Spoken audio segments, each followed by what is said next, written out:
Welcome back to another rousing edition of Neek the podcast. I am the GGS Kiku. Along with me, as always, is Rachel Finney, the Demon Sour Cream, Josh, and our fanatic with the schematic, drinking something weird out of a cup because he's got a weird face going on while he's doing it. Raven Apollo Williams, how are you guys doing this week? It's been a long week. Has been. It's been a very long week. It's been a long day, actually. Today's been a long day in particular. Yeah, today kind of sucks. Yeah. Yeah. It's been a great weekend up until today. So Today does suck. As we want to actually take a minute out from the funny and the teasing and the comedy that we normally infuse into the show. Not an hour ago, across all geekdom and all news feeds. Ray, why don't you tell everybody what happened? Because I don't want to mess up his name. It was recently reported that the president and CEO of Nintendo, Satoru Iwata, passed away due to a growth on his bile duct, which is very sad. And across all gaming platforms and spectrums, the man gave us so much joy. He could have wouldn't made terrible, horrible killing things with his programming career or boring office software, but no, he decided to make things that people had fun with, and I respect that. And for everyone who doesn't know his history, he, straight out of university, joined the HAL project. It's a big group of developers. He worked on games back in the day. That's what it should be, isn't it, Ray? The HAL project? Yeah, that's what I thought it was. He worked on notable games in the 80s and 90s like Earthbound and Kirby. He joined Nintendo of America in 2000 as the president of the corporate division or head of the corporate division, and a few short years later in 2004 was actually named the president of Nintendo, the first and so far only president to not be associated with the Yamauchi family through either blood or marriage. He is the man responsible for the Wii. Nintendo is what it is today because of Mr. Iwata-san.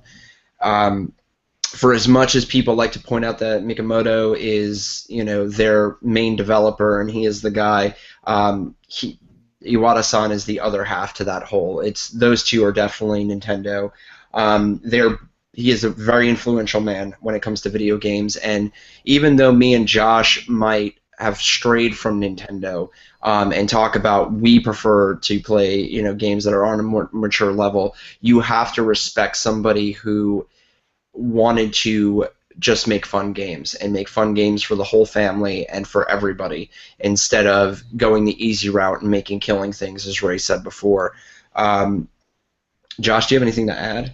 No, I mean, you guys both summed it up really good. Just when you talk about looking at somebody and their passion and never wavering from what they do in the industry, this is the prime example of that. He is the yin to Miyamoto's yang in this company, and this is a loss that's going to be felt for years, if not decades, to come.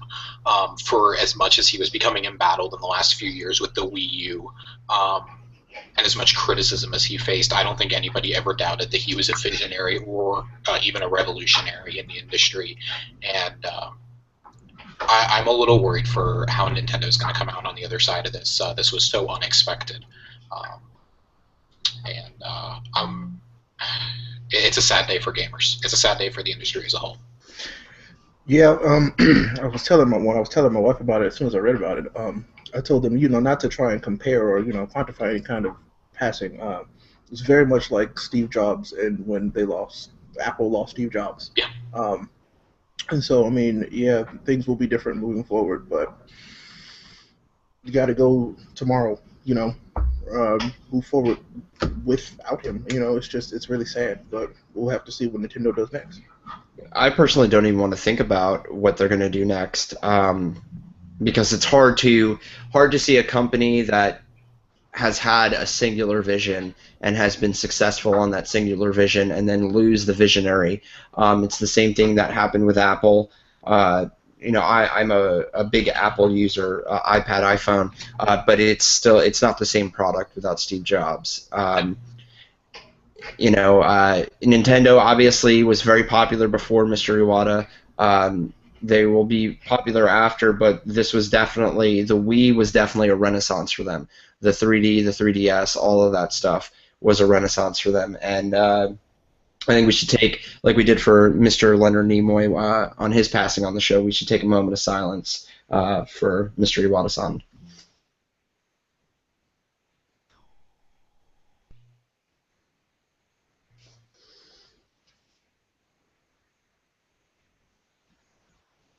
Okay. And of course, we're not going to leave you guys on a down note, which is why we started the show off like that. We want you to leave Neek happy, excited about all nerd things, laughing. This is definitely a downslope for video games and nerd culture, but that doesn't mean there isn't other stuff to brighten up your day, like this first bit of news. Oh, this definitely is going to brighten my day. Oh, this one brightened my day a lot when I first showed up about it. Not gonna lie. Yeah. Marissa Tomei, my cousin Vinny, cast for the role of Aunt May in the new Spider-Man. This will make it the youngest portrayal of Aunt May yet, and in future reboots will be played by a teenager and a Spider-Man who will be played by an embryo. Well, yeah, that entire Spider-Man will take place in a uterus. It will. I don't even want to know what Dr. Octopus is going to look like. We went off the rails already. Holy shit. Welcome to Neek. We're back. We're back. We took a moment to be serious, and now we are terrible people again. Yes. Rest in peace. It's funny because they've actually gone down in age since the original Spider-Man trilogy, Sam Raimi's. You had the extremely old Aunt May that I thought at any time was going to die on set. Yep. And then you had Sally Field, who looked the appropriate age, I think, for what you would think Aunt May would be. And now you've got Aunt May, and you have to wonder what she's doing for money with Uncle Ben's being dead. Ben ain't never leaving the house. Ben's never leaving the house in this reboot. No. I know we're being actually semi-misogynistic here. She's an architect. Really... You guys stop. If I was Ben, I'm never leaving that house. Jesus. I'm working from home. I'm working from home. We're going to have to repent. But besides the fact that, obviously Marissa Tomei is a very attractive woman, she is a fine actress. Yes, she is. Academy Award winner. She is an Academy Award winner for My Cousin Vinny, which if you have not seen that film, it's hilarious and it's a really good movie. She was also in the Academy Award winning The Wrestler with Mickey Rourke. That's the one that I remember her from. Which she was phenomenal in. Yes, she was a stripper in it. We'll take our lumps for that one, but she was well acted in that film. Also nominated for an Oscar. Also nominated for an Oscar for that film as well. So this is actually a good thing. I know I'm stoked about it just because growing up in the 80s and 90s, Marissa Tomei was a very big deal, along with Alyssa Milano, who I used to always get those two confused. Until Alyssa Milano started to do really terrible B movies, and Marissa Tomei started to do really great movies. So that's how you tell the difference. And Charmed. Yeah. So just one last quick little note on this. To me, this signifies kind of a bigger thing. With the casting, we've heard of Tilda Swinton, and I can never pronounce his name correctly. But another role that was currently for Doctor Strange. Joe Tortellini? Was that his name? Joe Tortellini, yeah, we'll go with that. But the lead actor for 12 Years a Slave, I can never pronounce his name, and I don't want to do a disservice by mispronouncing his name. He was I know who you're talking about. He's a phenomenal actor. Yes, I can never pronounce his name, though. But anyways, also another Academy Award nominated actor. Marvel is going serious after these big name up-and-comers, these... not just up-and-comers, but Academy Award-winning, Oscar-winning roles for these characters, for these supporting roles. It shows that they're being serious. They're trying to go after everybody now. They're not just casting no-names. Like, they're in it to win it now. I think the future films might be a little more serious as well, leading up to Infinity War. Especially, it's not playing around. It's not like, oh, we're gonna get Gwyneth Paltrow. It's we're going all in on this now. Well, I also think we're going to talk about this later on in the episode for Topic of the Week. But things that were showed at Comic-Con, they might actually have to go a little serious with what was shown at Comic-Con. Very. But before we talk about that, let's move on with the news. Elodie Young has been cast as Elektra in the second season of Daredevil. While her resume reads more like a rap sheet, G.I. Joe Retaliation. Miss Young does have the look and physicality to play the Scarlet Ninja. This is very cool. Elektra, obviously, very important to the Daredevil mythos. Extremely important to the Daredevil mythos. My only, I think, drawback from this is that she's not even remotely a big name actress, and she's going to be going up against John Bernthal for screen time in the second season. Yeah, I mean, not just John Bernthal. I mean, we have to also remember Vincent D'Onofrio is still going to be a key player in this. Yes. Going up against how defining his Kingpin was, and how defining we know John Bernthal can be on screen, and how much Charlie Cox controlled the screen. Those three as kind of like the trinity of the Daredevil. Not to mention the supporting characters Daredevil already has. It's going to be a very interesting mix. I don't think she would have been cast if she couldn't hold her own, but I'm interested to see how big of a role that Elektra will play. I think this will be more of an introductory role, personally, and that she'll be expounded upon in an eventual Defenders series. That's my personal take. I actually think she's going to be a lot bigger. Really? Okay. I do, only because with the night nurse, Rosario Dawson, last season, they only toyed around with a romantic entanglement, and Elektra is so much more to Matt Murdock than anything. The only thing that I'm worried about is that they're going to try to shoehorn her into a scene that features Vincent D'Onofrio and John Bernthal, and she's going to get left in the dust because those guys are intense, they are intimidating, and from what we have already seen of her, she's not. Doesn't mean she can't do it. Not saying that. I'm just saying, going off of the past experiences, if you've seen The Walking Dead, if you've seen Bernthal as Shane, and if you've seen anything of Vincent D'Onofrio, that's a tall order, man. Yeah. That is a very tall order.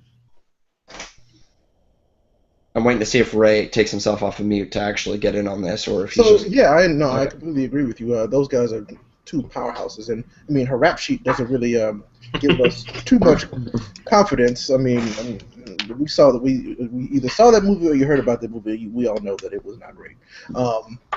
So I mean, we'll see what happens. I mean, I just hope that they don't get this, very predominant, very strong female role and then just kind of drop it, Yeah. off of how quickly they wanted to cast a role or something like that. So we'll see.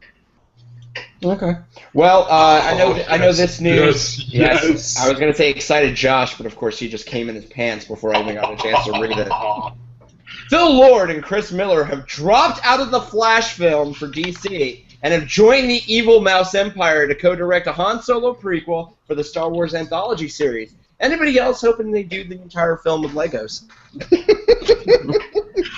If it's like the Lego movie, and then it would put me to sleep, so I hope not. Yeah, I've now had a week to reflect on this, so my fanboyism has subsided a little bit. This is the first film of theirs that seems like it's actually a good idea. Well, that's a plus. Well, then they themselves actually said this, because looking at their past films, 21 and 22 Jump Street, the Lego movie, all of those seemed like they should have failed.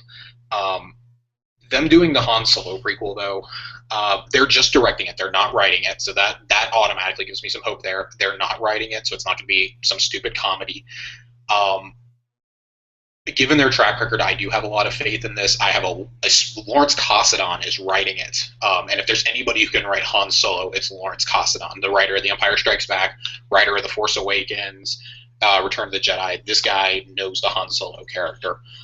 His son John Kasdan is also writing it, presumably to help take over the reins for the universe. This is the project he's been working on for 2 years, supposedly, since the earliest draft of Force Awakens, and this is the project Josh Trank was formerly attached to. So if that's who they got to replace Josh Trank, I'll fully take it. That instantly gives me more hope for it. All right. Well, moving on. Rumors are circulating, much like my music career around the drain before it was flushed violently down. I'm a bitter man! That Rachel McAdams is up for the female lead in Doctor Strange. Expect a lot of furtive glances and wry smiles, and possibly a love affair with Owen Wilson. Please no. Please no. I like Rachel McAdams, but I could take it or leave it. She supposedly she's really good on True Detective season 2 right now. It's She that's is. She is. I'll say that she That's is. the show everybody keeps talking about, and Ray's like, I'll watch it one day. And Dude, then, season 1 is phenomenal. season 1 is a must see. That's one of the reasons I haven't dipped my toes into season 2 is because I just don't want to be let down. Because season 1 was so amazing. Yeah. It's when we talked about when we first started the show, we talked about some of the best first seasons of television. To me, that is one of the best first seasons of television. Ray, say something before you die. so is it like Breaking Bad, where it's like, no, you have to watch like the first 6 episodes before it gets good? No. Well, no. From episode 1. It just takes off. It's only 8 episodes. Okay, good. And It's they're only like what, episodes. an hour long a piece? Yeah, 45. It's an HBO minutes. miniseries. Okay. Yeah, so like okay. 51 minutes. But it's some of the best acting you will ever see out of Matthew McConaughey and Woody Harrelson. Matthew McConaughey. Never hands thought down. about here. Yeah, Matthew. Look, I didn't like Matthew McConaughey until I really watched True Detective, and then now I'm a true believer. Like they put something, and yeah, exactly, Excelsior. I will, when they said Matthew McConaughey wants to be a superhero, like let's do it. All right. Oh God! Please don't be Silver Surfer. Yeah, he's going to be the Silver Surfer Punisher. Oh, no. In Uwa Drift. No, in Owen Drift. we're mashing and mixing things. Stop it. I don't want to bash Rachel McAdams before we know it's for certain, and I also don't want to bash her before we see anything. But she is, maybe that's why she's doing the second season of True Detective. The whole rom-com thing is just a little too much. Yeah, I mean, that's what kind of makes me give a little bit of pause to this. But then I also remember that Rachel McAdams was in the first Sherlock Holmes from Downey and Jude Law, which I have a soft spot for. I do like those. I remember The that she was second one's terrible. The second one had gorgeous cinematography, and that was about it. Mm-hmm. But I remember that Rachel McAdams was in that. If that's the weakest bit of casting out of the core 4 that we have, I'll take it. I mean, you have Benedict Cumberbatch, Tilda Swinton, and God bless him, Joe Tortellini, as our leads right now. But if she's the weakest link out of that, that's still an all-star cast. Yeah, it is. It For truly is. freaking Doctor Strange. Mm-hmm. So I'll take it. All right. Well, let's move on to one of our favorite X-Men. Not who I'm about to say, but who she plays. Halle Berry recently said in an interview that she would do a Storm solo movie in a heartbeat if the fans would speak up and cause a buzz for it. We are all down for a solo Storm movie. We are all down for a Storm and Black Panther movie. I am down for that. Storm and Black Panther, do it. However, you can't come back from Catwoman, Haley. You can't. Please, God, nobody, no fans. Don't. If anybody speaks up about this, I will personally find you. Yeah. I will break your legs. I'm just gonna go ahead and say that this is in the X-Men cavalcade. This is the last thing on Earth that we need as a solo film. Mm-mm. with Not with her Halle in Berry. it. With her in it. Oh, Halle Berry? Hell no. No. This is probably the only petition you will never see pop up on change.org. If it does, I will bring it down myself. Yeah. If this movie gets greenlit, this will be the only change.org petition you will see from me supported is to get this movie removed. Like, Holly, your time has passed. I'm not sorry. Just let it happen with somebody else, please. This is, no, just no. Yep, no, just no. Interesting enough, though, and this is something that's not in the news that we meant to add, but we all forgot. Wesley Snipes said he had some productive talks with Marvel about a Blade 4, which is interesting because if you've seen Wesley Snipes recently, then obviously the Daywalker ages because, man, does he look like he got drunk and beat the crap out of at an off-the-track betting site. Well, he did go to prison for a while. That's what he's a fugitive. He is a fugitive. Funny enough, he was in the sequel to The Fugitive called U.S. Marshals. I'm just saying. He was. But I was thinking because I stopped thinking about him acting as like Blade again. I was like, but what if he decides to what if they got him into talking to direct it? I mean, I don't know if that would be terrible.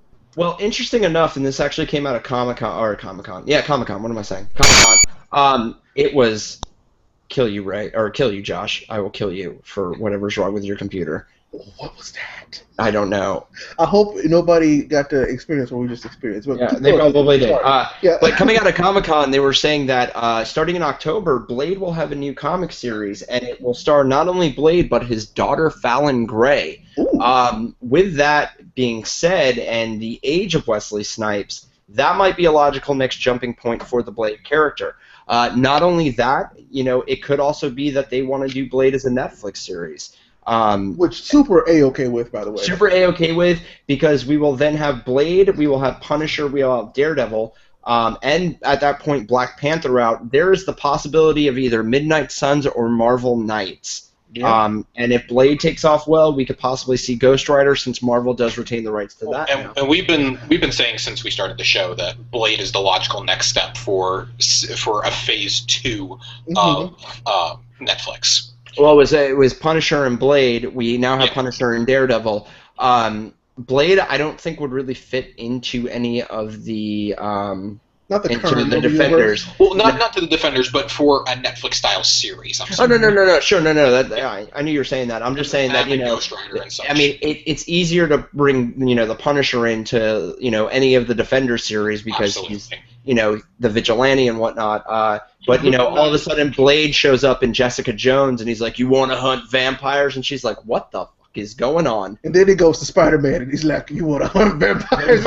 Yeah, right. What's going on? Do that, get Morbius, my life is complete. Exactly, that's what I was thinking. Yeah. Bring Morbius into it, that would be great. Oh man, Morpheus, sponsored by Sony. Get that crossover going. Well, Sony's playing ball now, so it's all good. I know. Yeah, they're playing ball right now. Hopefully forever they play ball. They better. Morpheus sponsored by Disney Infinity. Well, it's Nick Fury. Well, that was, this is all rumor stuff. But did someone say rumor? No, it isn't a rumor that Ray's feet smell like Cheetos. That's fact. But a rumor is that Ben Affleck and Jeff Johns are teaming up to write a script for a standalone Batman film. Part of the rumor is that Batman will not be in Gotham, but modern-day Boston and will be stopping a heist in a mall at a store called Fashionable Mail. I called it. I believe you. I called it. I hate you. Well, see, you guys put stuff into this news thing, right? And you didn't say, this is where Josh speaks. So I figured, guess what? I'm taking the cred. That's what's happening. For the record, Raish called it. Raish called it. Raish Alfini called it. Just a couple weeks ago, actually. You know what's funny is when I was writing that and I started thinking about Batman in modern-day Boston, if he was from Boston, he'd be like, "I'm the Dark Knight." Oh, God, please no. Please, I'm the Dark Knight. Nope. If that's in my dreams tonight. I'm going to park my Batmobile in the park in the yard. Nope. It's, Red Sox. When I saw this, though... Paul Revere. the three of us we were all in a group message, and I was actually at the dinner with Chelsea, and I saw the message pop up, and I have not freaked out in public like that in such a long time. Not since he got his dinghy caught in a zipper when he was 7 at Disney World. I audibly screamed in the middle of Buffalo Wild Wings. And you in Buffalo Wild Wings, you could have screamed. No, wait. Before you continue, right? Josh told me this story in text, and the reason he was at Buffalo Wild Wings was because his grandmother wanted something easy. She did. Here's the thing. I've been to B-Dubs. I'm a B-Dubs regular. It's not some place I would take my fucking grandmother to. But that is completely true. She wanted a beer and wings. Your grandma's rowdy. You know what? You need to get off the show. Grandma Finney needs to come onto the show. We want to kick it with her. Dude, maybe that will be an episode 50 special. That would be amazing. That would be amazing. I'm not even kidding. That's we may be able to work something out. I like how Ray's laughing like, episode 50, I'm quitting at 35. These stupid white bastards. Shut up. That's not what I thought. I was like, 50. 50's like. Anyways, we've been saying for a long time though that Jeff Johns needed to get involved in this. That this is what Warner Brothers need to do to make a killer move. This is the right thing. But I have to wonder, why Batman and not Justice League? And why not sooner is And- my question. But hey, Well, not just why not sooner, but it would, to me, it logically makes more sense for Justice League or even for Superman. that's what I thought. If you're going to go the route of Batman, honestly, yes, I'm very excited for this. I'll take Jeff Johns and whatever I can get. I'm very excited for this, and especially Ben Affleck. You have him at your disposal. Use him. You've already got Chris Terrio on Justice League and on Batman versus Superman, Oscar-winning screenwriter. Get Scott Snyder in there. He's on a critically acclaimed run right now. He's a little bogged down. Grant Morrison, I'm sure, will take your call. Oh no, Grant Morrison will not, as he is not Oh, only he doing will stuff not, for huh? DC, but he's also now the editor-in-chief of Heavy Metal. Ah, Got never signed mind. Let's He's signed ignore what I just said then. I take it all back. I take it all back, and I'm going to go back to my beer. I can tell you why Batman is the movie that's getting the most special attention. Because it's Batman, and you know how Because it's everybody Batman. feels about Batman. He's One the word. marketable. No, one word. Fanboys. Yep. Let me tell you something. If they even screw up Batman a little bit, the Batman faithful will freak the fuck out. Oh, like, yeah, and there's a I lot have of to them. curse on that. They are Right. a vocal minority, like very Okay, vocal. we're going to get Yeah, to that they- here in just a No, few well, minutes. they're a really vocal majority, as we will get to here in a few minutes when we talk about the Suicide Squad trailer and about some of the things that were said. Oh, and the Batman versus Superman trailer also. Yes, but we're not going to actually tease that one. Spoiler alert for the topic of the week: we actually all like the Batman vs Superman trailer. Yes, So, we did. um, Way more than we thought we would. so nobody shut it off now, going, oh, they're about to talk about DC and they're going to rag on it. No, we are actually not going to rag on it. I'm gonna Well, show a some little love bit. today. I'm showing a lot of love to DC in this show. Just so you That's guys right. know, be prepared. Just so you know. I'm showing a lot of love to DC. But you know what? Since we're there, screw it. There's a lot of stuff to talk about. San Diego Comic-Con. We're going into what time is it, Josh? Topic of the week. Topic of the week. All that shit that came out on San Diego Comic-Con yesterday. Friday was absolutely dismal, abysmal, not a lot coming out. Saturday they were like, okay, well, we're going to show you some stuff early in the morning. Evening time, though, it was like you just got punched in the face repeatedly by the Hulkbuster while Tony Stark's out there and said, go to sleep, go to sleep, go to sleep. So much stuff coming out. Can I handle this first one? You can handle this first one. Okay, because I'm... Okay, well, I'm going to go ahead and Just go keep going into it anyway. I'm a bit divided on this first one, and I know you guys are too. DC confirmed that their next DC Animated Universe film is going to be an adaptation of the famous graphic novel The Killing Joke. It's due for release in 2016, and the story is one of the most critically acclaimed graphic novels of all time, as well as one of the most controversial. Legendary Joker voice actor Mark Hamill has repeatedly stated in the past that an adaptation of this story is the only role he would unretire for. Really? Oh, wow. Yes.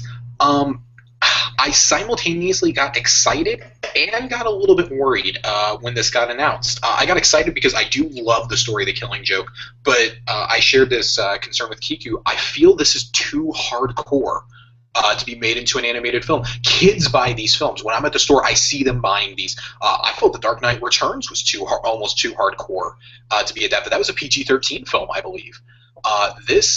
There's no way you do this as an under-17 film. There's no way. I completely agree with that. As we talked about during the episode about the Batgirl cover with the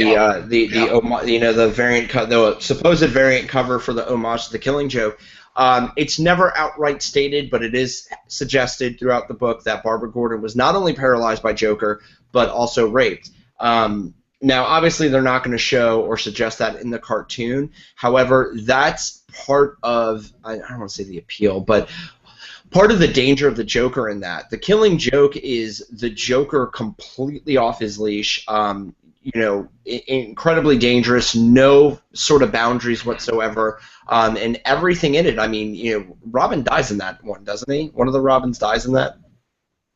Yeah, it's... Tim Drake. Yeah, does Tim Drake die in it? I haven't read it in years, so I truthfully can't remember. I'm pretty sure. If not, but I mean, he does. I know Robin. The whole Bat family is traumatized. Traumatized, yeah, and they get this messed is from up. Alan Moore also, so there's a lot of psychological themes in it. It's a very twisted story. It's definitely one of the ones. 1 second. I'm pretty sure it's Jason Todd. It is Jason. Yeah. Wait. Yes. Jason, yes. I thought Jason Todd was Death in the Family. Yes, Jason Todd is Death in the Family because he comes back as the Red The Hood. spurs from that, I'm thinking, like, it's involved. It's involved. Okay. Whatever. Anyway, Very confused. it's a very dark story. I don't feel that it's appropriate for an animated film whatsoever. No. Just because I do watch adult animation. A lot of Japanese anime is adult. However, there is that stigma with Japanese anime that it is more adult. When you talk about American cartoons, they don't have that stigma unless you own the name South Park, Family Guy, or American Dad.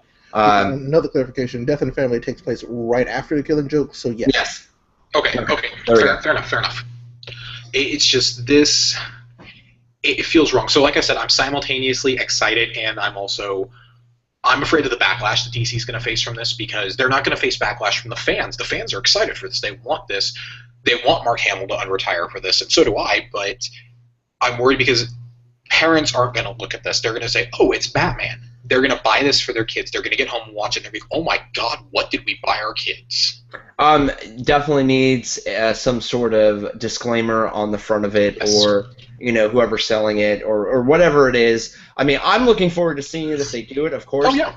My biggest concern definitely is that a lot of people who are Batman fans, because of the cartoons, the movies, and the video games, they know that it gets dark and whatnot. They don't know about this. This is the darkest, and I mean, obviously in some of the new 52 stuff, it gets pretty damn dark. But this is like the Killing Joke. There's a reason the Killing Joke is known by fans of comic books because of how deep it goes. And my concern is that they're going to neuter it, to make it more family friendly for the animated cartoon or the animated movie, or they're just going to say screw it, we're doing the Killing Joke, and all of a sudden there's going to be a big problem. Well, man, I really wish you guys had played and finished Arkham Knight because there's a big talking point that we could have had there. But I won't go into it right now. But later on, we'll talk about that. I'm playing it, okay? I am playing it. I know. You have to finish it. You can't do that crap of you need to play more Nintendo games. And you know what? No, I am in the middle of playing it. You do need to play more Nintendo games, but that's besides the fact. But that's true. I'm not gonna debate that point with you. I'm tired. It's rated M for a reason. Is what I'm saying, and they did that tactfully well, and that's why I think it is possible. Okay. Fair enough. This next one, God, I don't even know what to say about it besides, if you haven't fucking seen the goddamn motherfucking Deadpool trailer by now, that leak shit that we put on, go see it. It is completely Deadpool. My mind was blown. That's it. Like, if you feel that you have actually seen a straight comic to movie conversion, the fuck you have. This trailer is Deadpool from the start of it to the end of it, and it is full-blown cursing. That's why I was cursing, because if you're a Deadpool fan, you calling somebody a titanium cock guzzler is hilarious to you.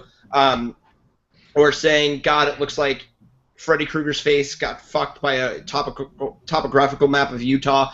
It's amazing. You need to watch it. This is going to be Fox's best comic film ever. Ever. Oh yeah, for sure. And I told you, Kiku, I have never really been a fan of Deadpool. I've always been kind of like, haha, yeah, he's that Marvel funny guy. They take him, he's fun. But after seeing that trailer, I'm so hot for this movie, you have no idea. Before Josh goes, before you go, to any of my friends that actually listen to our show who 10, 12, 15 years ago, whenever it was, and I found out that Ryan Reynolds was rumored to play Deadpool, and you all said he was going to suck at playing Deadpool, go fuck yourself. I was right, you were wrong. Go ahead, Josh. Yeah, that's what this show is for, of course. Vindicating Kiku. I saw this, and just based off the leaked footage that we saw a while back, the test footage, it was already going to be perfect. And Ryan Reynolds even said, he repeatedly keeps thanking whoever it was that leaked that, because that person made this possible.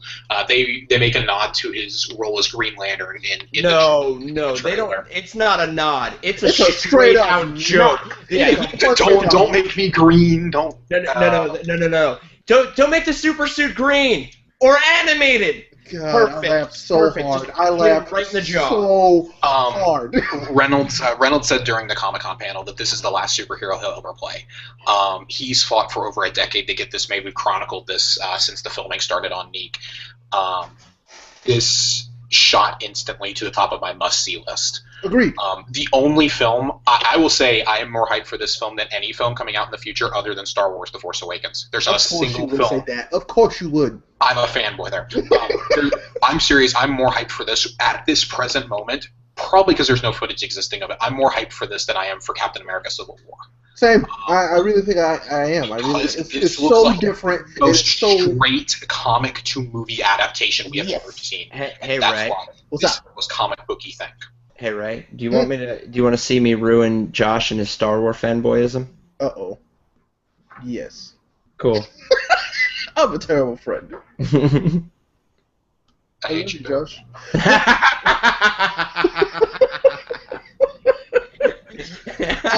You can't unsee that. I didn't see anything, so... Yep, I'm going to post this picture where everyone else can see so you can see what we were laughing at.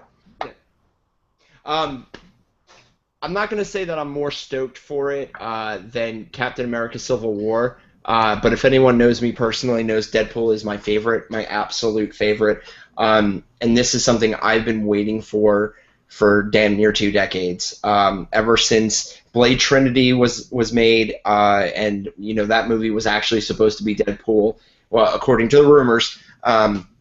This is I will be there first showing, definitely.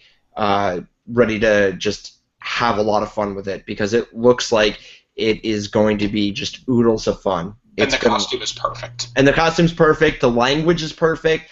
The only thing I was really surprised about on the trailer, and maybe it's nitpicking, it probably is because that's what we do. No mentions of chimichangas or tacos. Well, they want to save the best stuff for the movie, right? Yeah. That is true. And Ryan Reynolds did confirm today, he's aware the footage got out there. He's like, I know everybody wants to see it, in its full glory. But he's like, the effects are not finished. Please bear with us. In 3 weeks, we have something for you. Yay! Yeah, but it better be a Red Band trailer because if I don't get the same stuff that I saw from the leak trailer, I will be a little disappointed. I think we will. However, I already know that they went full bore with it because of the leak trailer, so Yeah. I'll be good with it anyway. It doesn't matter. But moving on to someone who is extremely bloody and gruesome, Old Man Logan was teased at Comic-Con. I have very mixed feelings on this. Partially because, one, we're not going to get the adaptation of Old Man Logan that we deserve because of the rights issue. Bullshit. Okay, explain to me how you think Fox will make a proper Wolverine movie, first off. Because of Deadpool. Okay, I'll give you that one. I'll give you that one. But I still think that Deadpool is only turning out as Deadpool because of Ryan Reynolds and Tim Miller fighting to get that movie made. Sure. After seeing the last Wolverine movie, I do not think that this will be the Old Man Logan that we deserve. I think it's going to simply be taking the Old Man Logan name and importing it onto an older Wolverine. Because, and I'm not one of those, I'm not going to be, a purist of, we have to have the story, we have to have the exact story. No, it's not that at all. It's, if you're going to use the name, give it some justice. Give it a quality story. That's all I want. And I'm very scared of Fox telling a quality story. That's always been my fear with the X-Men movies. Okay, so here's why I think we will get what we want from Old Man Logan. Go. And it's our next talking point, X-Men Apocalypse. Which looks fantastic! I didn't care for it. Shut up. You both shut up. X-Men Apocalypse is going to be the last of this run of X-Men. Yeah. They will not have to do... Wolverine will be its own definite separate entity at that point. Mm-hmm. It'll be the last Hugh Jackman film, and I'm willing to bet... Hugh Jackman, granted, me and you do have some reservations about him as Wolverine. A little bit. Not a lot. I highly respect him in that role. No, passion for it. Love totally. him. But that's what I'm talking about. His passion for it. Mm-hmm. I think he'll walk in there and be like, you know what? After seeing Deadpool and how well it came out, he'll be like, fuck it, I want to do an R-rated Wolverine. Yeah. Let's do it. Old Man Logan is perfect because he is the most brutal. He is the most violent. Because he's on his last legs. That's what we need to. I think that's why we will get it. And look, from Origins to the Wolverine, there was an incredible quality jump. And I think a lot of that was James Mangold also taking over personally, from Gavin Hood. James Mangold he's a very good director. I think with the right push, he could do it. Chris Claremont did help with the Wolverine. What would really be awesome is if Mark Miller came in to help, because he is one of the overseers at Fox for these films, for the X-Men universe. I wouldn't mind seeing co-writer of Daredevil, Deadpool, Rhett Reese, actually work on it a little bit. Ooh, Rhett Reese. That would be interesting. So there's definitely some things they could do with Old Man Logan. I'm not ready to write it off as a failure, but just judging on the past X-Men films, I'm not ready to endorse it yet. Well, and see, that's why I was trying to bring up, the Wolverine movies. Origins was a complete trash fest. Origins never happened. Origins never happened. But I mean, for let's say alternate universe, it did happen. But going from Origins to the Wolverine to that second movie, the quality was so much better. I enjoyed the Wolverine. I actually still watch it from time to time now and again, because I liked it too. I will second that. Yeah, I think it is a good Wolverine story. I liked it as a popcorn flick. I'll say that. But even I'll tell you what, popcorn flicks to me. Well, and that's what I'm saying. The last scenes with the Silver Samurai, totally popcorn flick. I will give you that. Leading up to it, though, it's actually a pretty good story. There's some good acting. It's a Hugh Jackman flick. If you can watch it as a Hugh Jackman flick and ignore everything that basically happens with the Serpent, then yeah, it's okay. I don't know. I like this. I like that stuff. I mean, to each his own. Okay, and I'm not trying to bash it by any means. I was really looking forward to it. I think that's why I got sad. Yeah, I think you do, but you do have to admit though that the quality of everything was an increasingly big jump from Origins. Yes. I'm not trying to deny that. And that's what I'm saying. I'm not saying The Wolverine's a perfect movie. Definitely has room to improve. Yeah. And Old Man Logan, if it's your kiss off, you know what I mean? Like. Yeah. Hugh Jackman loves the role. He's done it in like 90 freaking films now. I'm pretty sure he'll give a really great send-off to the character and for himself. And that's why I don't think we have anything to worry about. But as we said, the next talking point was X-Men Apocalypse. I'm not excited for this movie from all the rumors that have come out. I do like how Storm looks with the mohawk. Thank you. Finally. But I'm still worried by some of the reports that we had earlier before they showed anything. Stuff like they're going to focus on like Bobby and Rogue's romance, and then Isaac Oscar's Apocalypse is going to be trying to find his humanity or something like that. I don't know. Right now, that's the one comic movie that I'm sitting back and I'm like, until there's a full trailer and I really get to see something, I don't want to. Ray was looking like he wants to say something. I mean, I'm not really worried about the little random romances. I think this will be more true to the X-Men First Class vibe. Because I really, really enjoyed X-Men First Class. X-Men First Class was an amazing X-Men movie. Yes. I did not like it. I loved it. You can get out. But anyway. Well, I'll put it to you like this. I didn't like First Class because that is, even though they were starting to correct some of the continuity of the X-Men movies, it will always bug the living crap out of me that Havoc was in the 60s and Cyclops was in the 90s. Yeah. No! See, that bugs me too. That bugged the crap out of me. But as a movie, Michael Fassbender that movie was Magneto. And then they X out Banshee? You can't X out Banshee. What? Well, they also killed my favorite Martian, but I wasn't like too piss poor over it. Just saying. But the movie was great. Overall, it had its holes. Like you just said, it had its holes, but as entertainment, popcorn flick, great X-Men movie. And that's all the X-Men movies have been, except for X3, which really didn't happen. But the first X-Men was garbage. The first three, if you ask me, were pretty much like just we're getting the X-Men out there. But they started stuff. I like Days of Future Past, man, but it definitely wasn't that X-Men movie that made me, gain faith into the series. I'm like, okay, you guys did one really great one. Okay, so Ray, why are we excited for Apocalypse? What you just said about Days of Future Past, I don't understand because it fixed everything. It literally gave them a reset button. Is what it did. No, it did, but it did on continuity. True. The only thing is that Apocalypse is such a strong villain, and I'm worried about how they're going to pull him off. Well, I was worried about Thanos at first, but it turned out that's looking pretty damn good. Yeah. So Apocalypse, we haven't seen much of it. We saw this first screenshot. He looks like Ivan Ooze, is what I said. But I don't know. His acting could be all that he needs, to come out as a strong villain. The storyline so far seems pretty strong to what we know as these X-Men movies. Sure. I'm not expecting this amazing X-Men movie. I'm expecting a really good, really solid X-Men movie. And see, that's where me and you are differing, I think, on opinion, is that I think the Apocalypse storyline needs to be amazing. It has to be epic, because... See, right. I never thought it was always all that strong. It's really good, but it's not super strong. But it's not. So you're saying it's not in the top 3 of X-Men storylines ever? Well, of X-Men. That's what I'm talking about. That's what I'm talking about. We're never going to get comic book quality X-Men movies. Never, ever. So I'm not going to compare them to that. Just won't. I won't, because I love those books too much. Okay, fair enough. Fair enough.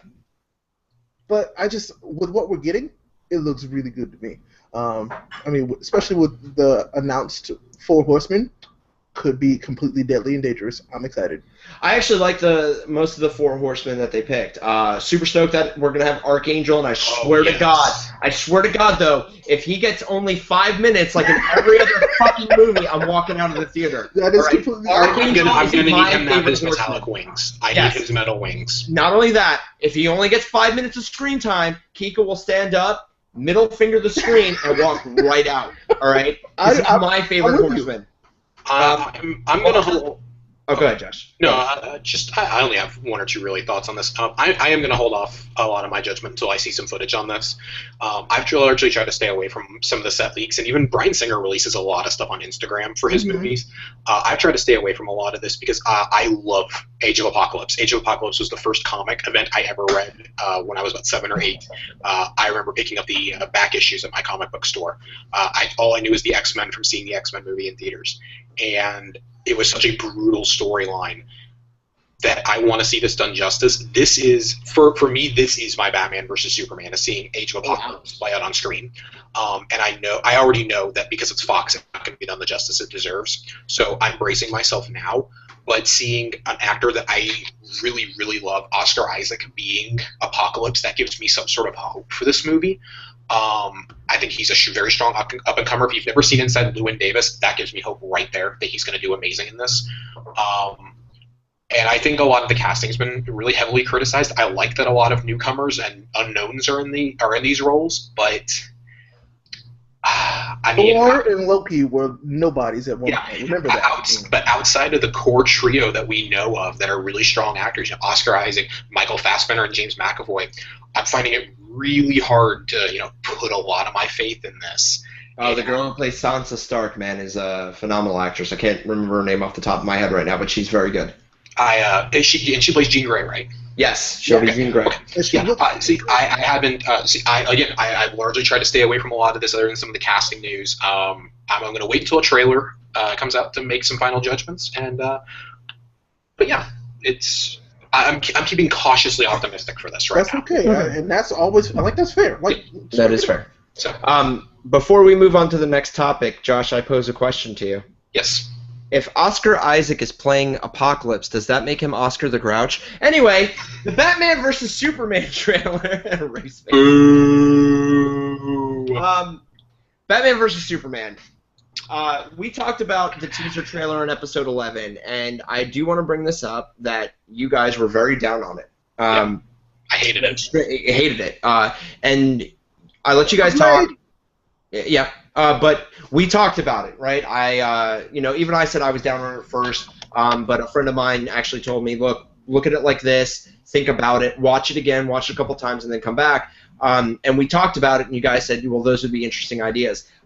This trailer showed that those ideas are fully in effect. Mm-hmm. So Neek the podcast called what Batman vs. Superman is going to be about. Oh, yeah, we talked about that a long time ago. We talked about it a long time ago. So I'm going to tell you this right now. I was actually cautiously optimistic after the teaser trailer back when we talked about it in episode 11. We're in episode 23 now. After seeing the Batman vs. Superman trailer, it's going to be a hard choice between Civil War and Batman vs. Superman for me. I'm going to pick them both. Yeah, but I mean, which one to go to first? Let's Both put of it. them. Same time. Cloning. It's happening in 2016. Done by me. I mean, Ray, versus Ray, Superman comes Ray, out first, so it's I, Batman versus Ray, Superman. I love you, but two of you, my heart would burst. Oh, that's okay. I'm ready to break a lot of hearts with two of me. You know. I can't. I know there's not a lot of. Oh Jesus. It was amazing. Superman. You know what? Me and Ray will get into the Superman stuff secondary because me and him are going to talk some soups. We love Superman. He's our favorite. So let's talk about the weakest link of it. Lex Luthor. Lex freaking not Luthor. Okay. Lex Luthor. Okay, here we go. So this mother effer. This motherfucker right here. We joke. I know we joked last week when the Entertainment Weekly photos came out that he looked like he just came from Woodstock. He still looks like that. I mean, this dude, he's brushing his hair like he's all fabulous coming out of there. And there's only one scene that I legitimately liked with him in the entire thing, but that was bone chilling to me. And he's quoting the Bible in it, and he's touching somebody from behind. And it's really creepy because it's very Mark Zuckerberg. If you've ever seen The Social Network, That's what he's based the character off of. Remember I'm that. serious. Like that's what it looks like to me. This is like The Social Network 2.0 hostile Twitter takeover is what this feels like. Hostile Twitter takeover. Yes, this is what this feels like. And the only other scene that I think I liked of him in the entire trailer was when he's staring. Obviously, spoilers are incoming if you've somehow not seen this trailer. When he's If we staring, spoil a trailer for you, I'm so sorry. Go watch it. It's free. when he's looking at the kryptonite, that was awesome. Just seeing the kryptonite there, it was like, okay, well, we knew that was coming, but cool. You know, it's still cool to see that. Which, of course, at some point didn't exist in this universe.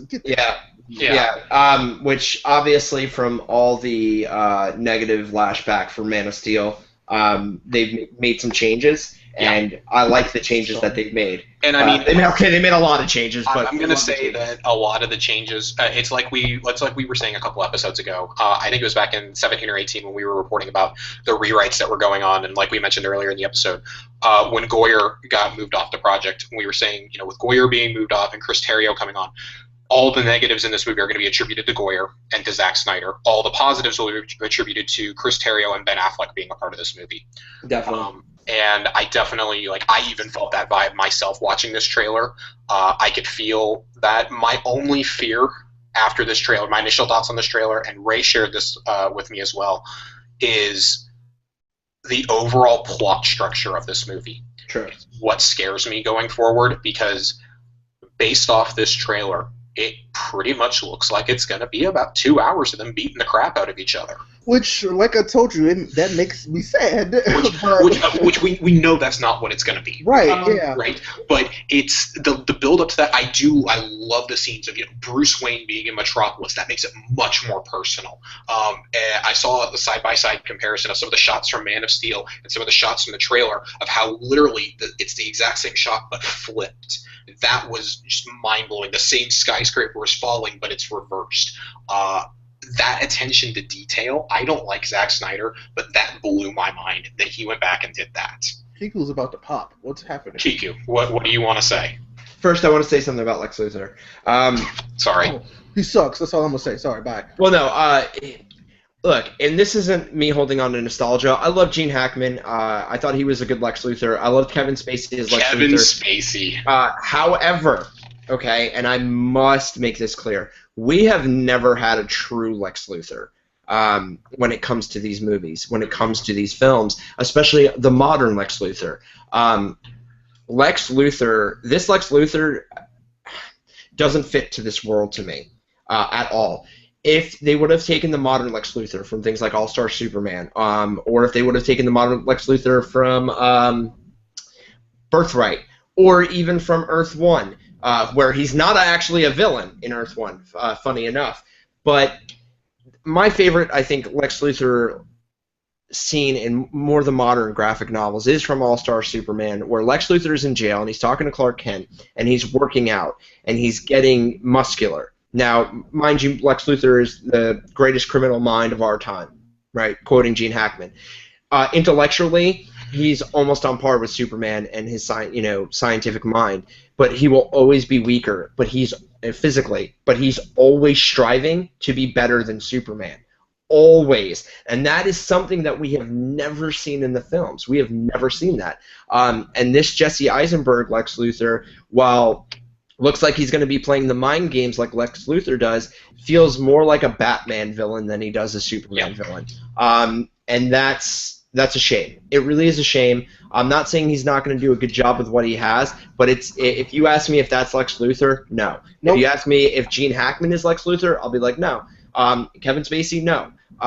The closest one, funny enough, was the guy from Smallville. He was the closest when it comes to playing Michael Rosenbaum. Yes, Michael Rosenbaum was the closest, and that was what I was hoping to see was him, but actually the physical specimen that actually Lex Luthor is. Because Lex Luthor, he knows that if he had what Superman had, he would be unstoppable. He would be unstoppable, and the world would be a better place with him in that position. And that's why he strives so hard to be like Superman, because he knows that he can be a better Superman, is what it is. Yeah, well, yeah, exactly. And that is the weakest link. When it comes to what you guys were saying about plot structure, and obviously we know a lot of people who listen to us don't read comic books and don't get deep into comic books, and hopefully we're learning y'all something today. When it comes to it, the beginning of the Batman vs. Superman trailer is Earth 1. If you have never read Earth 1 Superman, the scene with him flying to talk to the Senate committee and whatnot is very reminiscent of Earth 1. The plot is going to deal with this Superman, this alien, this all-powerful being coming to Earth, and human beings not trusting him. And that is a fabulous thing. That is a fabulous plot device, because in every comic book, almost every comic book, in every TV show, in every movie that we've had, Superman shows up and everybody's like, oh, this guy can take down buildings with his breath. We like him. You go, Big Blue. And this is going to play on people's paranoia. And again, as we said in episode 11, if you've listened or have been listening or decide to go back and actually listen to it, Batman is the primary antagonist when it comes to the Batman versus Superman. And again, we were right when it's that Batman is the one that Alfred's talking about at the end of the teaser trailer, and he is, that powerful men get that rage when they think their power is being taken from them, and it is talking about Bruce Wayne. So, moving on to the more powerful parts of it, I loved Superman. I loved how Henry Cavill looked. I loved Ben Affleck and how he looked as Bruce Wayne, as a more older and distinguished. A lot of people are ragging on it. A lot of people aren't ragging on it too, but the ones that are need to shut up. He looks great. He looks like a more active George Clooney, and that's a sexy look. My two bright... I almost killed Ray. He's eating. The two bright spots for me, though, was Jeremy Irons as Alfred. His line to Bruce Wayne are expertly delivered. He looks like what Michael Caine truly should have been.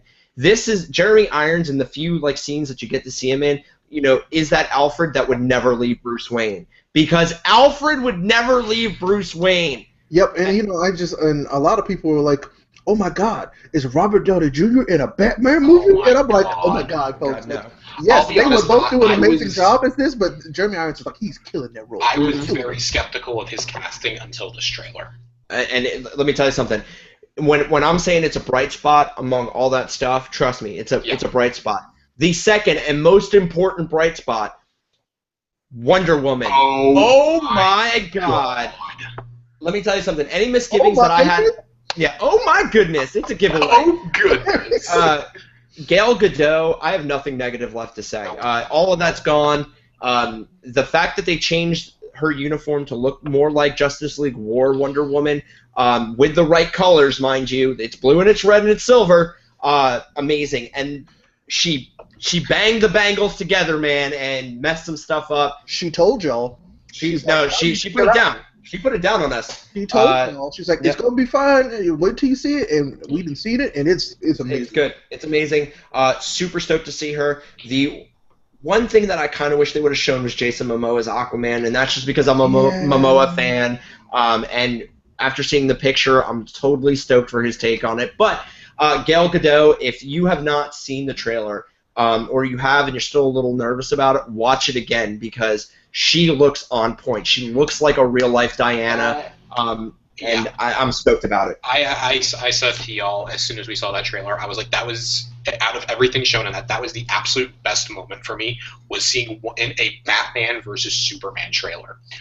That overshadowed everything for me. The 5 seconds of footage we got of her in it. Yep. And that is saying so much. I'm very, because I was talking to my wife about it, and I was like, I'm sad that it's going to be mostly, Superman and Batman fight each other, but I'm pretty sure she comes to town because she heard about this new mysterious man from the sky, and they're like trying to check it out, and then Bruce Wayne's losing his shit, and she comes in and she's like, get y'all shit together, there's something else coming. And I feel like she's the one that's talking about, hey, there's something bigger that you need to be about. So I'm really excited to see that I hope she plays a really prominent role in this. I really hope she does. And then the other little Easter eggy thing that the internet has been blowing up about, that we blew up about, Robin's uniform, the Tim Drake / Jason Todd Robin uniform with Joker. It's Jason Todd. I mean, either or, it doesn't really matter because obviously we're not going to see it. I have a theory though. About it, and we'll get to that in a minute. But definitely, it was a nice touch. It was a beautiful touch to the Batman mythos. Yes. Since he's being introduced into this movie, this new Batman. I'm really shocked by it and pleasantly pleased and surprised by it. It makes me so happy because DC, you're building a universe. Thank you. This is what we wanted. We wanted you to build a universe, and you are building. You're alleviating a lot of my fears right now with this one trailer, DC. Mm. You're not leaving me to stew for another 9 months and get scared. Mm-hmm. I am way more excited to see this movie than I had been previously.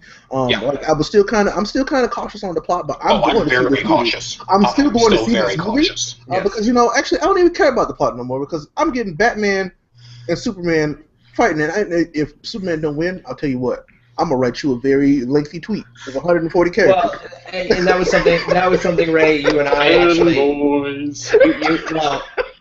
I'll take that one. I am a Superman fan.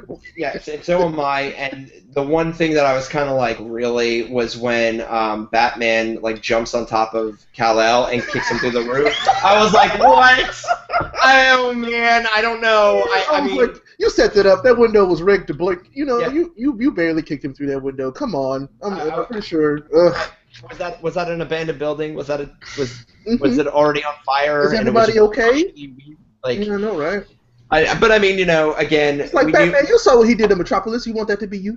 Well, yeah. I mean, we had to expect though that was going to kind of happen. It has to for it to be an even fight. That Batman could at least put up somewhat of a fight. Oh no, this isn't Nolan's Batman. This is the comic book. I can do whatever the fuck I want. Okay, I want Batman exactly, which I'm okay with.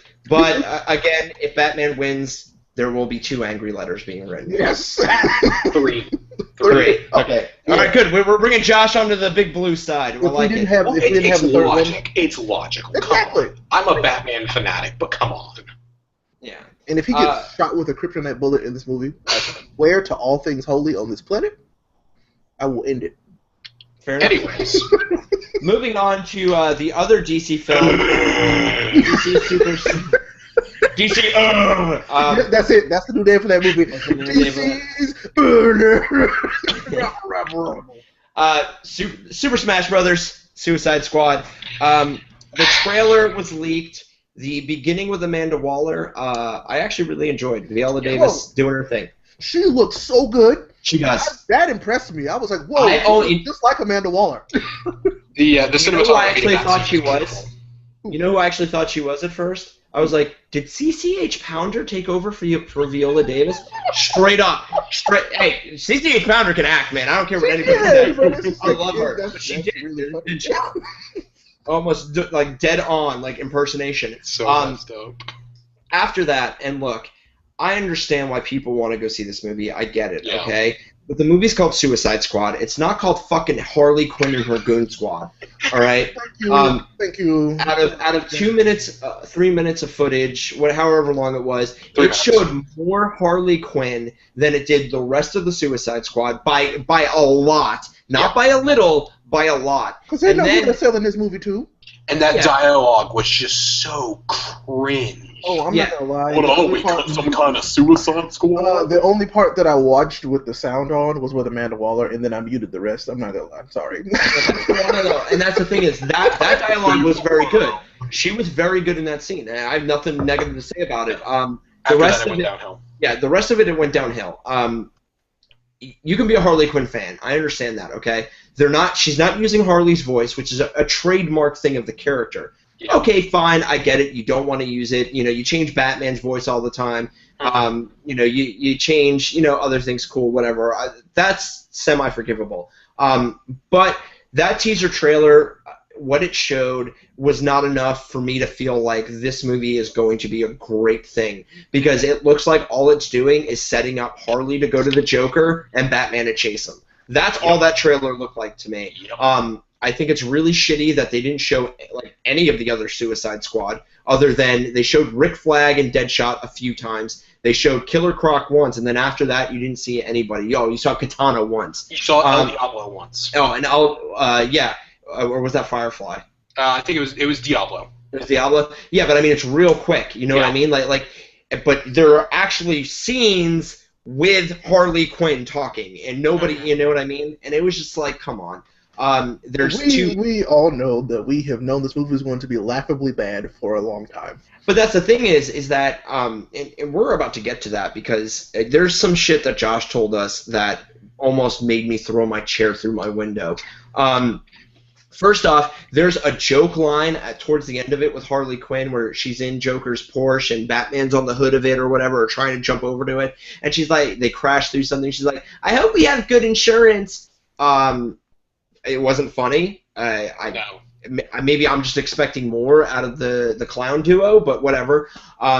The ending with Jared Leto was okay. And sorry, I hate to cut you off. This is what I wanted to loop back to Batman versus Superman real fast with the Jason Todd costume. This is where I really think the first hint of DC tying their films together comes in. I think that's a flashback scene. Well, she doesn't. Harley doesn't know Joker when she's in the Suicide Squad. I don't know. I think the scene where Leto is facing the camera and says, I'm just gonna hurt you real bad. I think that's him facing Jason Todd. Okay, that's an interesting theory, actually. But that's just all speculation. That's just a little tidbit I picked up connecting those two. Go ahead. The line delivery was very good. It was. I love Jared Leto. Expecting nothing less from Jared Leto than Academy Award winning stuff. Here's the thing, though, and this goes to all the Reddit users and other people out there who, after this 5 seconds of dialogue, thought it was okay and in any way logical to say that he's better than Ledger. Look, it's possible that he could be a better Joker than Ledger. Very possible. I'm not going to deny it at all. It's possible. But off of 5 seconds of screen time versus 2 hours of movie, no. It's a bad fanboy.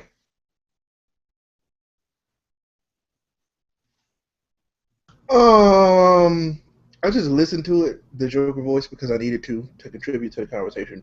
And really? Yeah, I mean, it doesn't. At first look, I mean, it's not bad. It's not bad at all. Okay, I love Leto. I like what he's bringing to the role, but it doesn't sound too radically different from Ledger's, truthfully. Well, I don't know. I remember Ledger's his voice was just full of the character. This is somebody trying to sound like a character. Yeah. And see, that's the thing.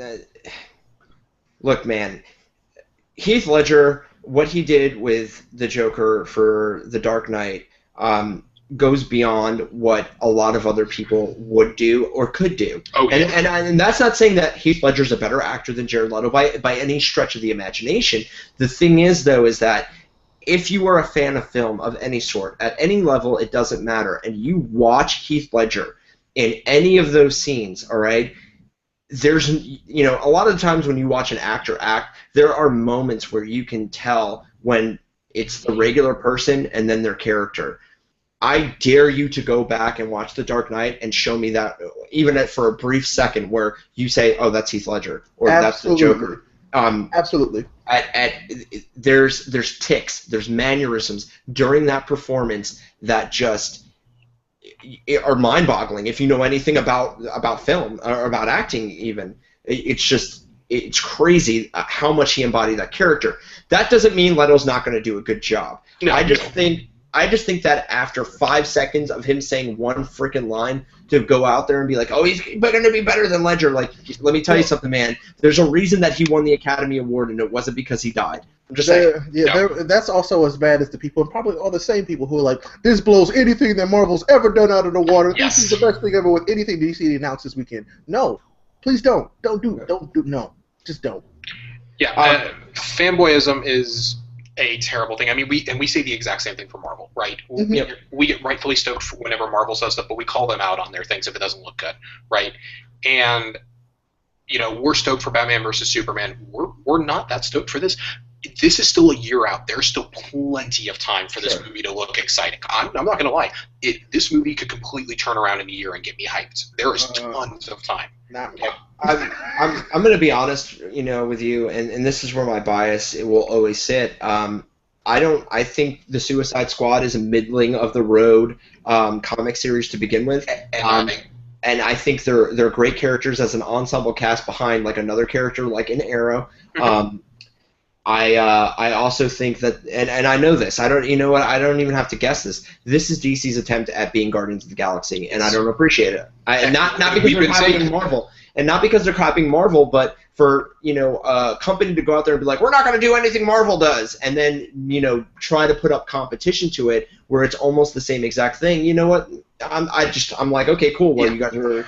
I don't know what you're doing. I would have loved to have been in that meeting.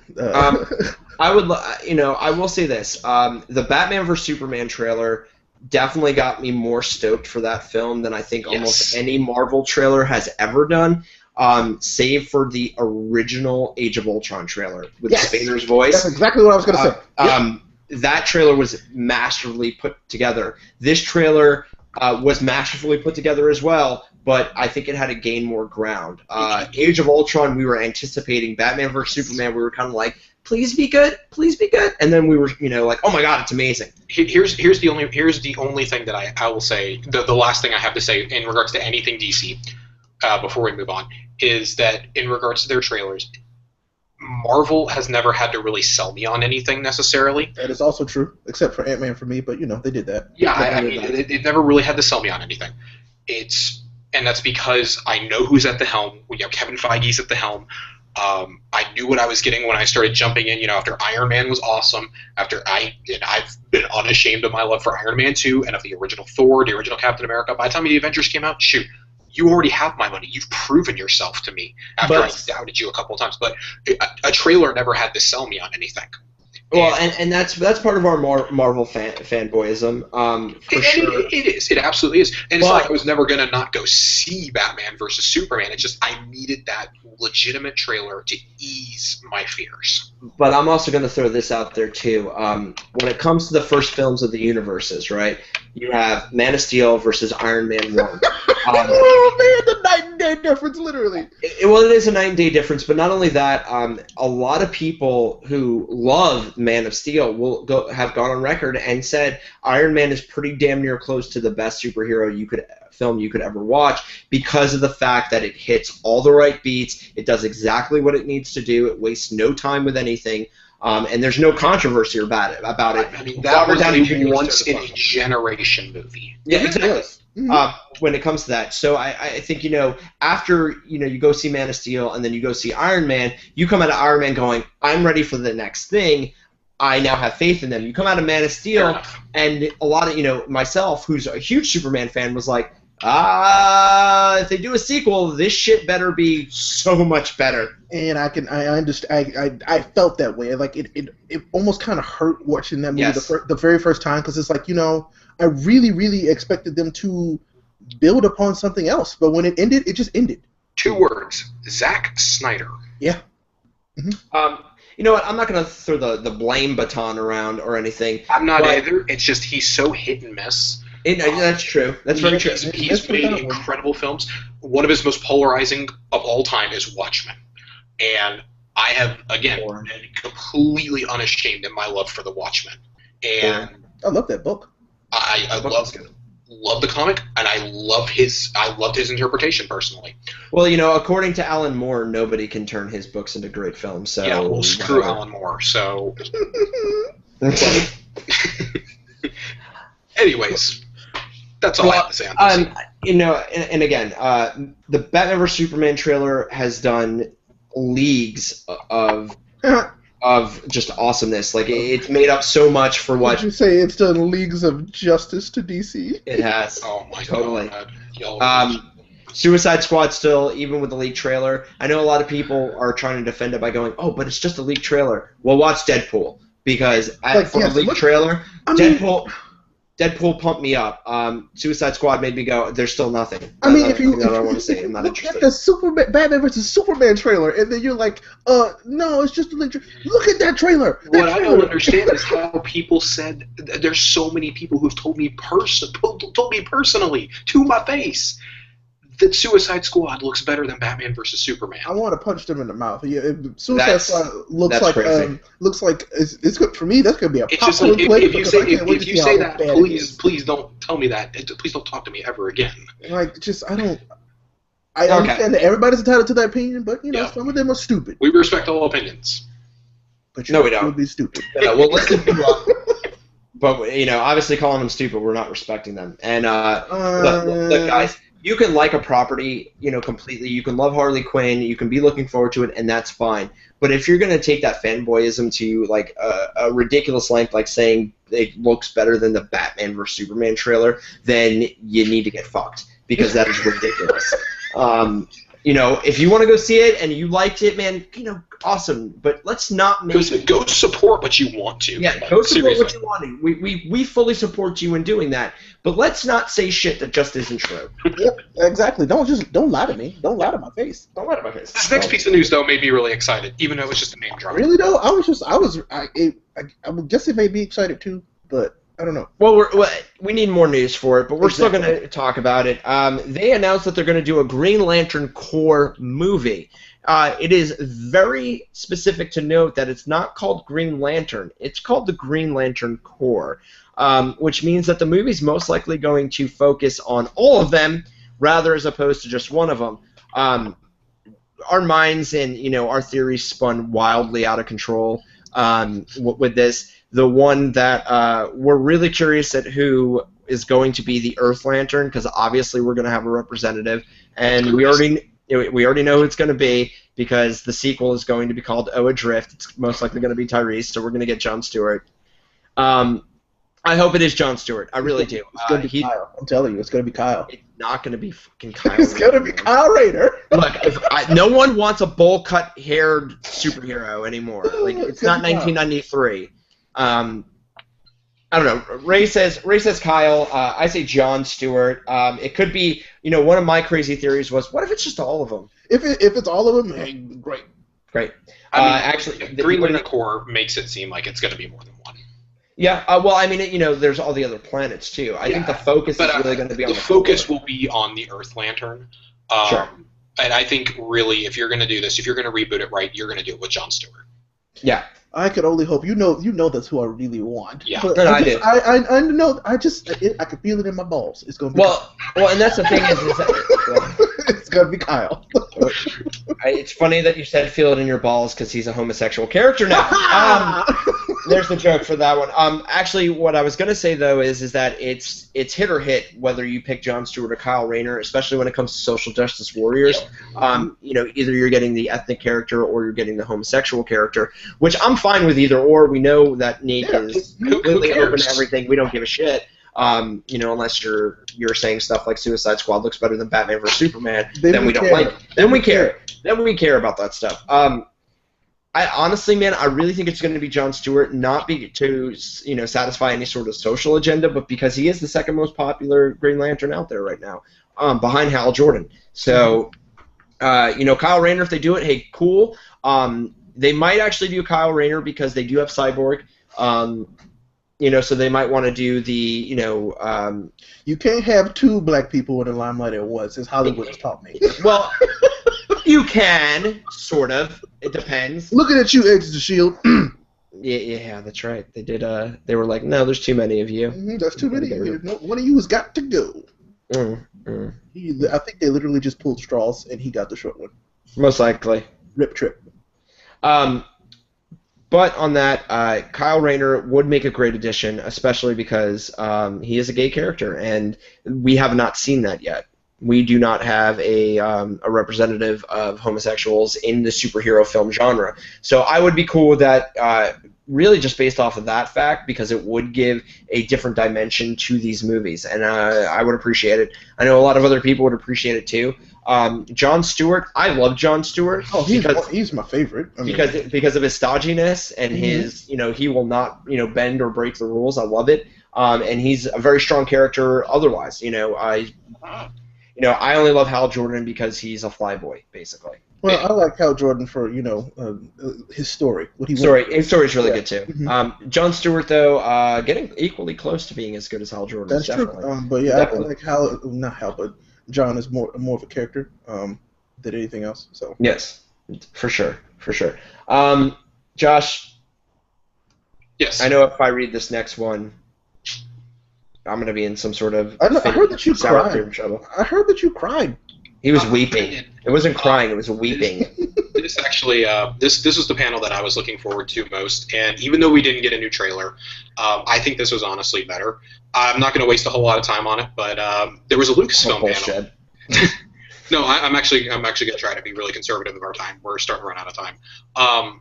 Friday night, Hall H, Star Wars did a panel, and it was a whole. Hold on, I like how he's like, Star Wars did a panel nonchalantly. Dude, be excited. Just do it excited, like you were the other night. So, anyways, J.J. Abrams gets up there, Kathleen Kennedy. They bring in the original cast, the new cast. We got some really, really, really cool stuff. I fanboyed out the whole time. If you don't believe me, yeah, you did. We got to play by play. We got pictures of tents being pitched for the entire time in Star Wars underwear. That's all I'm saying. But I mean, Abrams basically, this was a dream come true for fans. He spent the entire time talking about the practical effects, about how they're going to recreate the original suits, how they're doing everything. It's not CGI. This is what the fans want. How the film is actually itself finished right now. He's finished the cut. He's preparing to show it to John Williams this week so they can record the music. He brought in John Boyega, Daisy Ridley, and Oscar Isaac, as well as the original three. Harrison Ford's first time in public since his plane accident.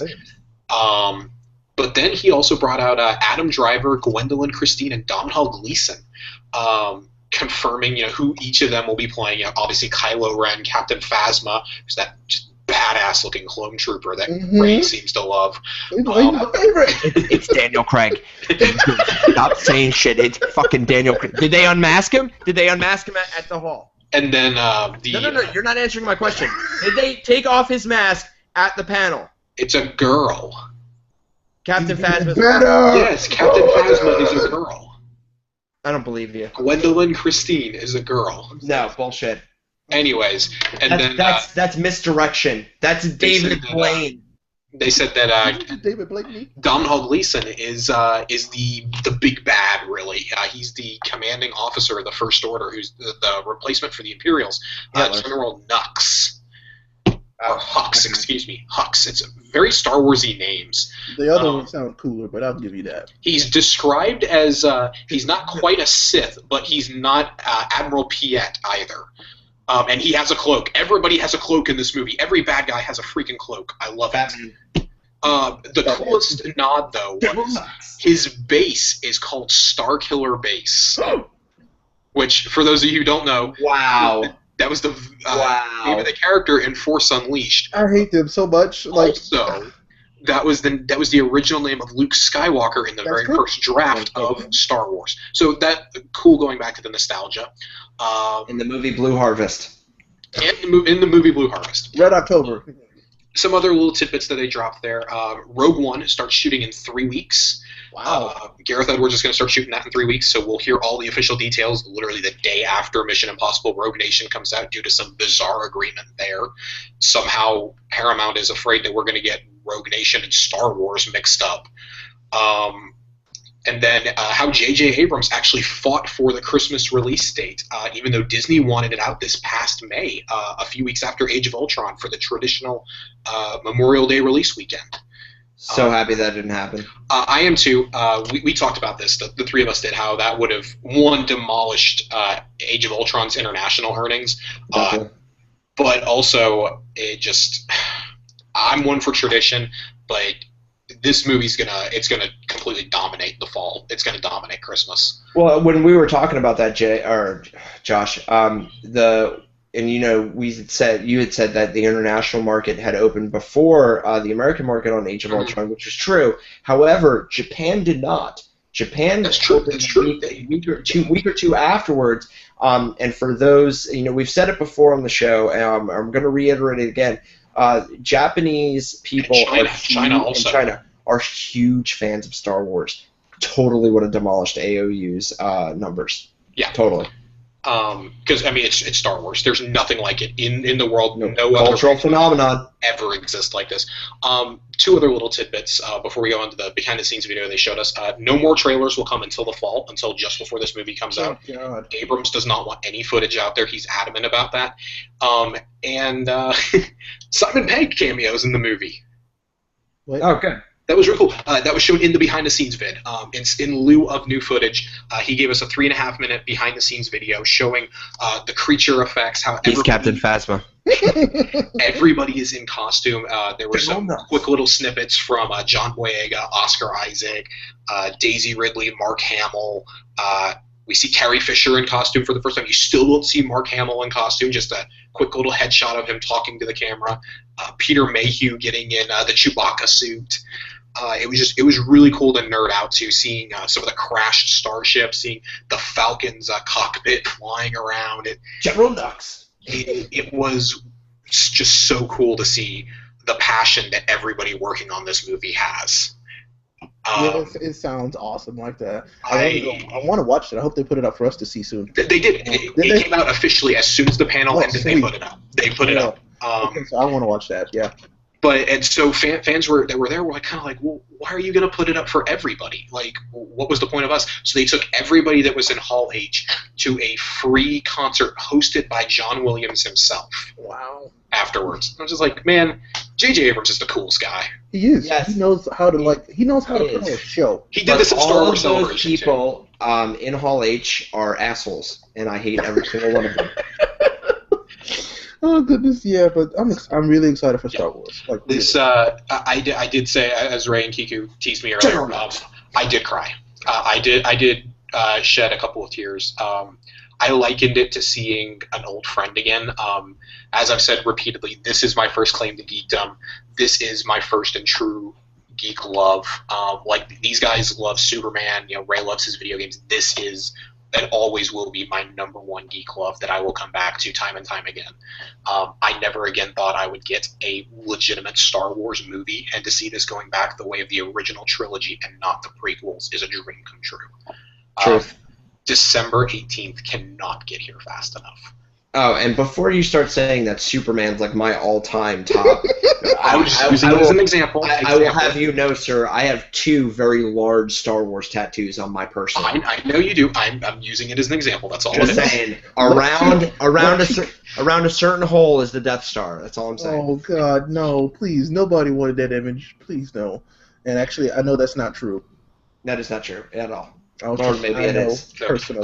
He knows personally. Ray, you guys General Nux. Did you guys have any thoughts on this panel? I don't know if you guys. I actually watched it or that is one that I did not get to like experience. I didn't Okay. get. Well, I experienced it through you, which was good enough for me. Yeah. I'm sorry. No, it was great. Like I couldn't have had a better source to get it from. So Exactly. And I also just said my sentiments about all the people in Hall H, so I'm good to go.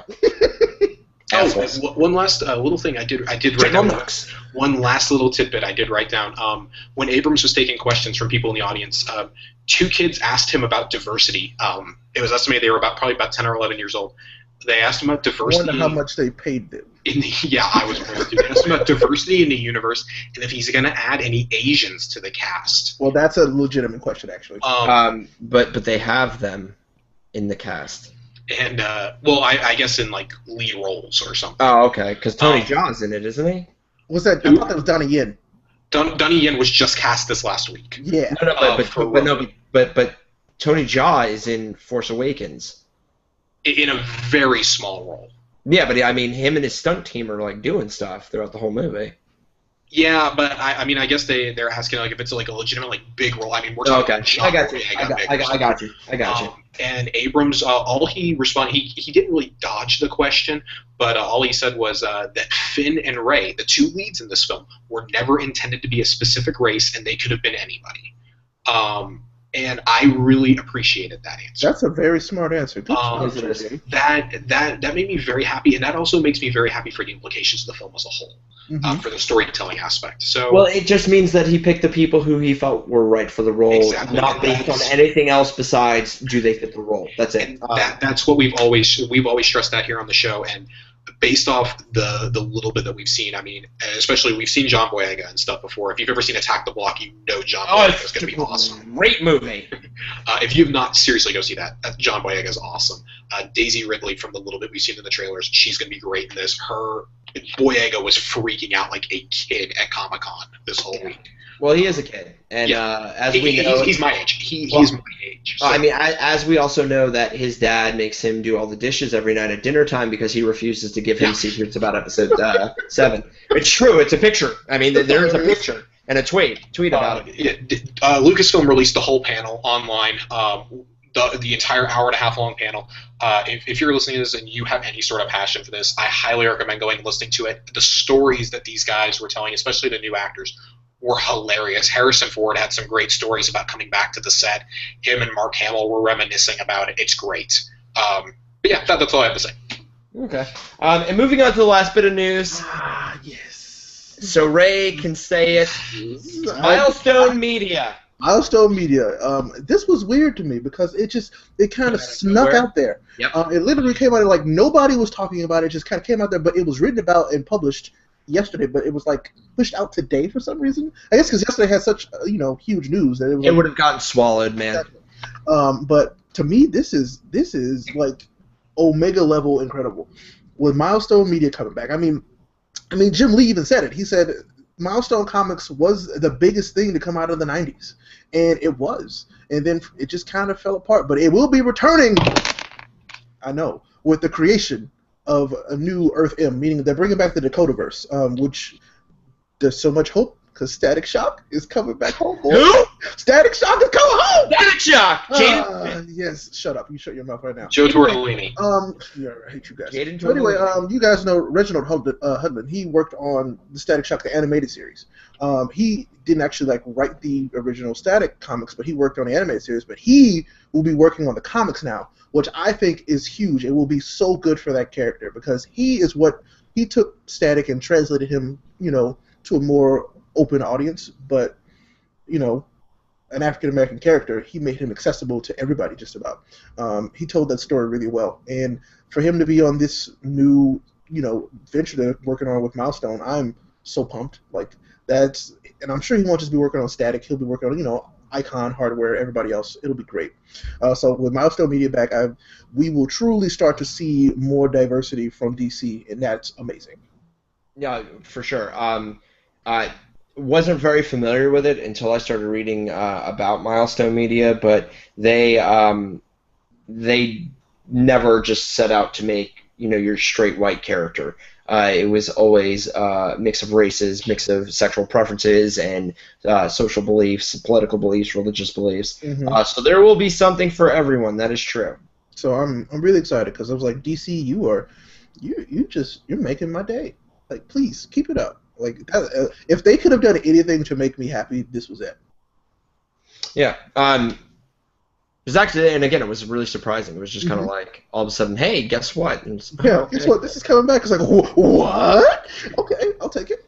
And what was it? Blood Pact? Blood Pact's part of them, right? What's the name of it? Yes, I know what you're talking about, but yes, that is part of it.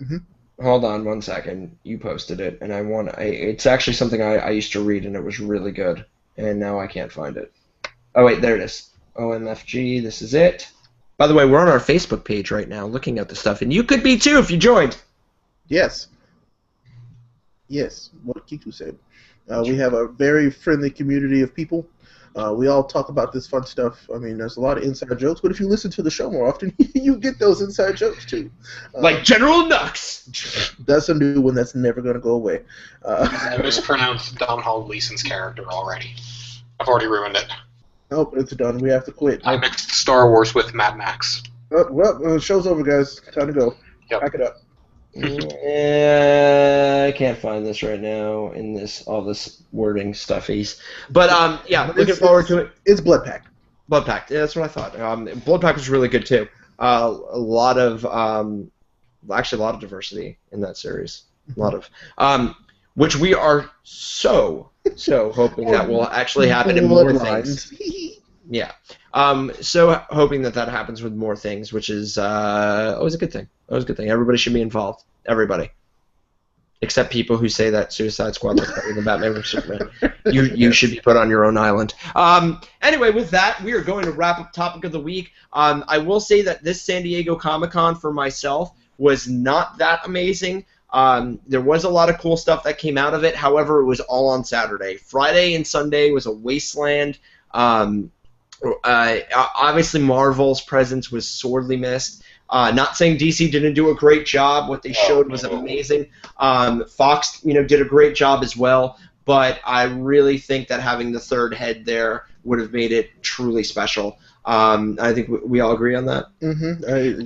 I mean, aside from on Friday, the only notable thing was the Lucasfilm panel, and that got released to everybody that night. So, yeah, and it was late. It was late at night too. Like nothing happened during the day. It was at 7 p.m. So I will say that I am. Oh, sorry. Go ahead. No, go ahead, man.